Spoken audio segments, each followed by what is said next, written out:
মানুষ নিশ্চিন্তে নাক ডেকে ঘুমাচ্ছে, কিন্তু মানুষের সামনে অপেক্ষা করছে মালাকুল মাউত, মৃত্যুর ফেরেশতা। ভাই, আমরা সবাই মারা যাব, এই কথাটা কি আপনারা বিশ্বাস করেন?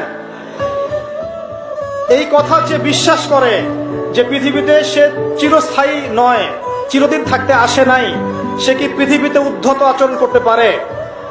পাপ করলেও তো সে তওবা করে ফিরে আসবে, তাই নয় কি? তো মানুষের চলাফেরা দেখলে মনে হয় মানুষ এখন মৃত্যুবরণ করবে না, মৌতের কোনো ফিকির নাই মানুষের। আল্লাহর সামনে দাঁড়াতে হবে, জবাব দিতে হবে, এই চিন্তা মানুষের মধ্যে নাই। সারাদিন দুনিয়া নিয়ে মানুষ ব্যস্ত হয়ে আছে। আল্লাহ পাক হেফাজত করুন আমাদেরকে।